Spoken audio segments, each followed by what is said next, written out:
They built 19 rental cabins on my land, on the ridge where my wife's ashes rest. And the HOA president smiled while the chainsaws started at 6 a.m. Like it was a charity event, not a demolition of my life. She thought I was some stubborn old man who'd give up once the paperwork got complicated.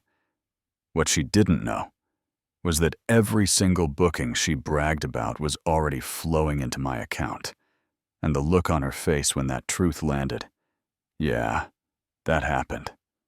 My name's Cole Mercer, 62, retired Army combat engineer, turned county surveyor, the kind of guy who can walk a boundary line in the dark and not step an inch off it. My 11 acres came first. Then the subdivision arrived like a tidal wave of matching mailboxes and rules written in small print. And for years the line between us was simple.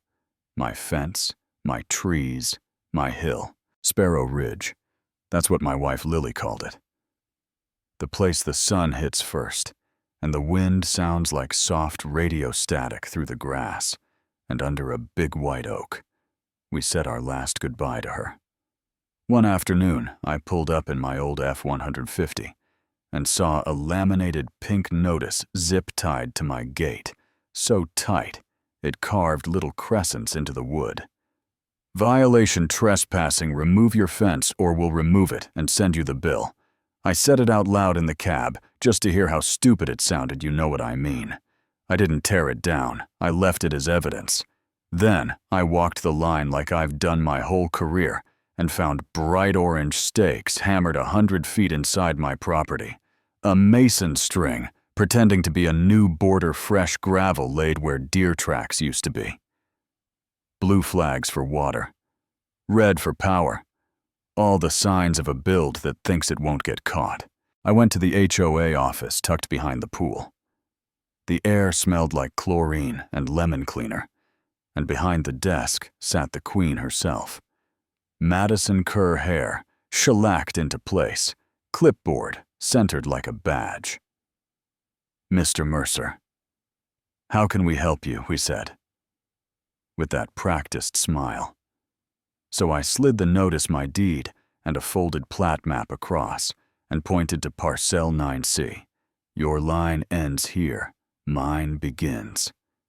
She took one glance, pushed it back with a manicured nail, and said, Per our master plan, that area was rezoned into the community improvement overlay. There was a 60-day objection window. You can take it up with county planning.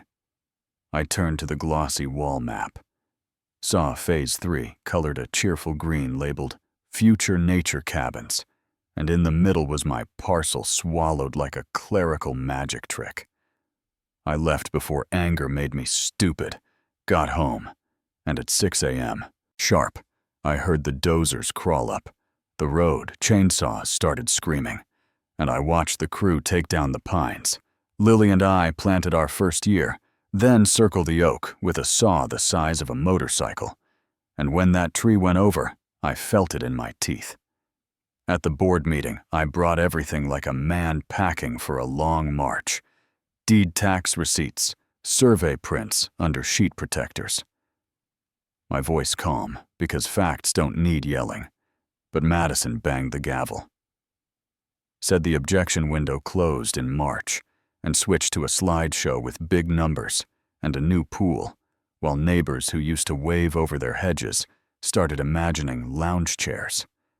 I lost my cool a little and said my wife's ashes were under that oak.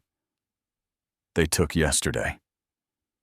The room went quiet, and then a guy in an HOA security polo escorted me out like I was the problem. On my way out, I heard two bored loyalists whisper.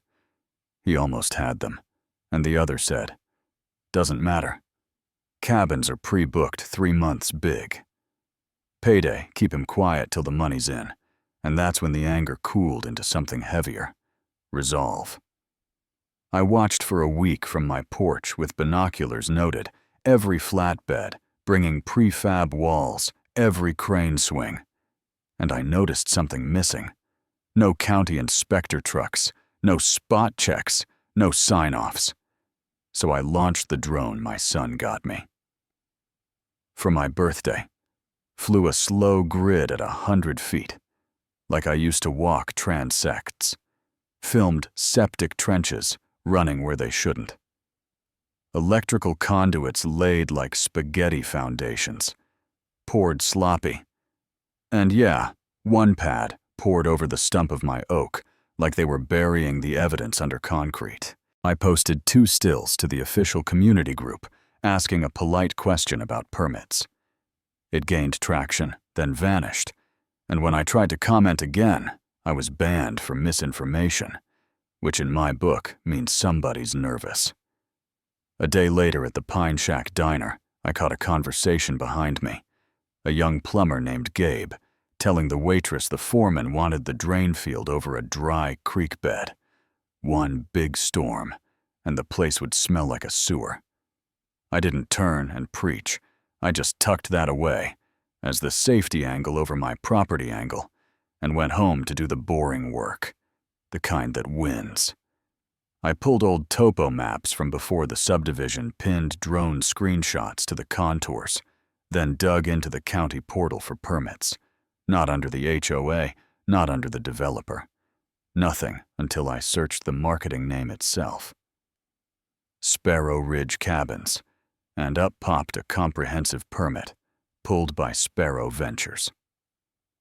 LLC registered agent Trevor Kerr, Madison's husband. That's when I called Ed Monroe, a retired title lawyer who keeps more casebooks than chairs, and we went 15 years back through digitized records, found the smoking gun, a GIS overlay error that swallowed my parcel into a future greenbelt layer. But the deed and legal description never changed. Taxes paid, chain of title clean. Pretty maps are pretty, but paper is the law.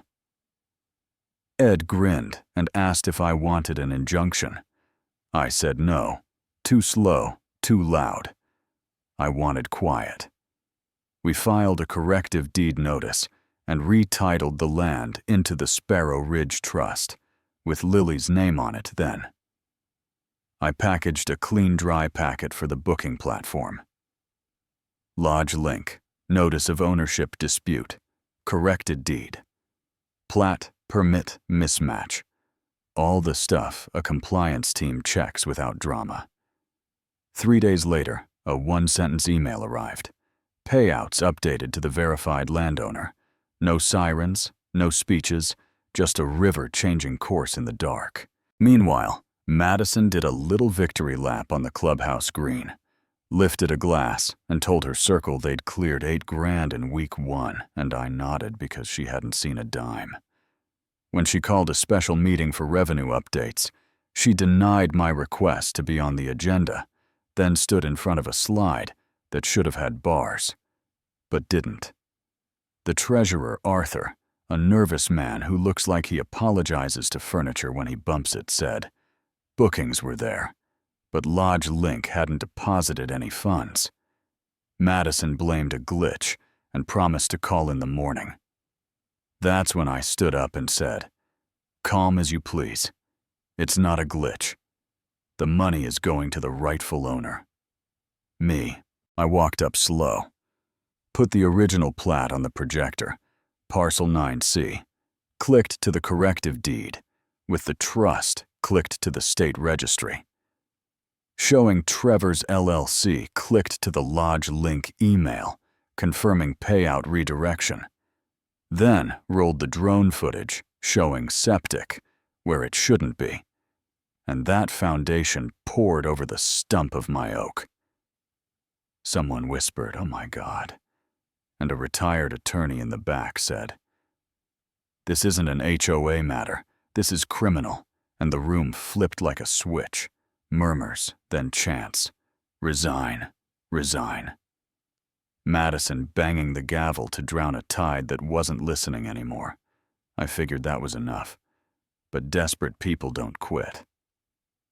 2 nights later, my dog Jasper growled, and I saw a jittery flashlight on the ridge, so I followed the fence line and found Madison in a black hoodie, trying to pry open the site trailer. Then, yanking orange steaks like she could erase my lines with her hands. She didn't know my neighbor Mark had a new night vision camera after his kid's bike got stolen. The next morning, he handed me a thumb drive. The sheriff watched it without commentary and said, "We'll take it from here," and the local news ran it that night, with a headline that made producers smile. The board voted her out unanimously that afternoon. The city inspector arrived with a clipboard and spent a whole day shaking his head. Wrote up 14 major violations, slapped a red stop work notice on the door, and those 19 cabins didn't just pause, they froze. The interim board knocked on my gate. Tired, embarrassed, broke, and asked what to do, and I said, "We start over by the book." I hired Gabe, told him code first. No shortcuts, neighbors showed with work gloves and Gatorade. Mark helped run conduit. We planted a young oak at the crest and let silence do the talking. 12 cabins had good bones. 7 came down piece by piece, and I reworked the trust so the place would serve veterans and first responders at cost. No ribbon cutting, no parade, just the right thing in the right order. A week later, I was dropping off a voluntary survey copy at the community center when 2 deputies walked Madison out, a clipboard, clutched like a shield, and she finally looked at me like she was seeing the story. She tried to write, slip away. I didn't gloat, I just said, "You didn't build those cabins for the neighborhood Madison. You built them for me, and for a heartbeat." The facade cracked. That's where I leave it. Not with champagne, but with consequence at the door. Now tell me straight, when a map layer lies, but the deed tells the truth, what should win? And have you seen a board or a boss use rules like a hammer instead of a guardrail? Drop your city, your story, your take on what's fair. Hit like or share if you think regular folks shouldn't be bullied off their land. And if you disagree, say why. I'll be in the comments same as you listening.